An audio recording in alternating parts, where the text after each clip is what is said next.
Old, lingering lies about the 2020 election are posing new threats of political violence and voter intimidation in this year's midterms. Joining us now to discuss this is Mary McCord, Director of the Institute for Constitutional Advocacy and Protection. She's also a former Justice Department prosecutor, and she's been advising local officials about how to protect their residents and the vote. Mary McCord, thank you very much for being with us. So tell us what you are seeing. You've been watching this in recent months. You've watched it build as we get closer to the election. What are you seeing, and how does it have seeds in what happened in 2020? Well, it's the same disinformation about election fraud that was the fuel for the violence on January 6, 2021. It's that same disinformation today that is threatening political violence related to our elections. And, you know, by political violence, I don't just mean physical violence. I mean intimidation, voter intimidation, intimidation and threats and harassment against our election workers, aggressive recruitment of poll watchers from groups like the Proud Boys and Oath Keepers to be really a force for intimidation at the polls, and other types of really anti-democratic processes that are being driven, again, by this same disinformation and lies about the 2020 election. So what are the, I mean, you've named some examples. Give us some specifics on what you most worry about could happen on Election Day. So the thing that we're really, I think, the most worried about is just voters being intimidated from coming. So what we've already seen is efforts, and your viewers have probably seen this, and of people setting up cameras to videotape people as they're trying to drop their ballots in ballot boxes. We've seen some even going in military kits and with arms, and we've even heard of people questioning voters or suggesting that what they're doing by voting is illegal, particularly if they're maybe depositing a ballot of an elderly family member or friend.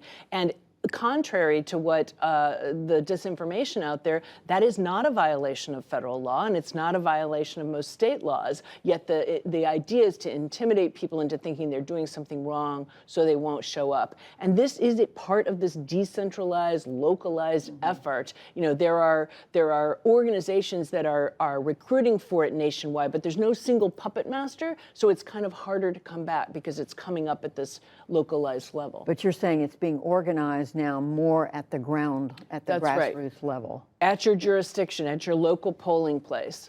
And how widespread is it? Do you have a handle on how many places this is happening? So, every day I get new information about sort of a new example, including some very troublesome information about instances in one county in Pennsylvania where even law enforcement, deputy sheriffs are deploying and asking people about their qualifications to vote.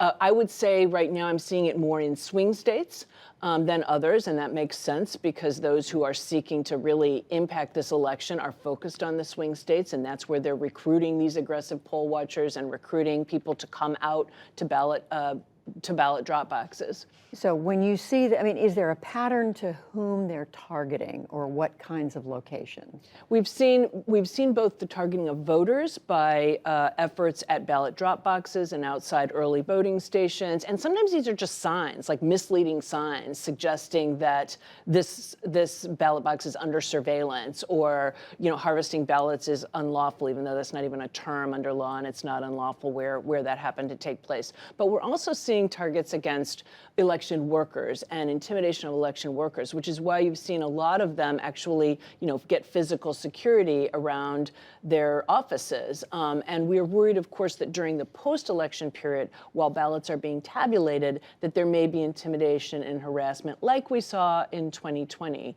But I don't want voters to feel intimidated from going, because I think, by getting the word out there about this and how illegal it is, it's not protected by the First Amendment, it's not protected by the Second Amendment to be, armed watching polling polling locations, that hopefully this will deter some of the bad actors from continuing to do what they're doing. So how are local officials pushing back? Yeah, so, on Monday, I spoke to the U.S. Conference of Mayors and Police Chiefs, along with former Police Chief Chuck Ramsey. And one of the things we're suggesting is, be meeting right now, localized, your mayors, your police chiefs, sheriffs, voting rights groups, the party representatives, election officials, and make a plan for what's best in your community. In some places that might be law enforcement coming to polls, but in other places law enforcement at the polls would be even more intimidating. So you need to know what works in your particular community based on your residents and what their relationship is like with elected officials. But I also think it's very important coming out of that, with that planning, for elected officials at all levels of state and local and federal government to be making strong statements that voter intimidation will not be tolerated.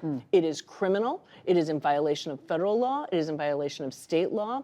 And prosecutions may occur because, what we found in 2020 is that sort of threat and risk of prosecution is something that some of the groups that had been planning, activities on Election Day changed those plans. So it had some effect. And just quickly, Mary McCord, what about individuals? Is there something people should be on the lookout for? Yeah, I think that to the extent that they're seeing efforts, whether it's signage, whether it's people following voters to their cars or taking pictures of their license plates, report that activity to your local election officials or to your district attorney, whoever you feel comfortable reporting it to. All right, really, really important to be following all this right now. Mary McCord, thank you. Thank you for having me.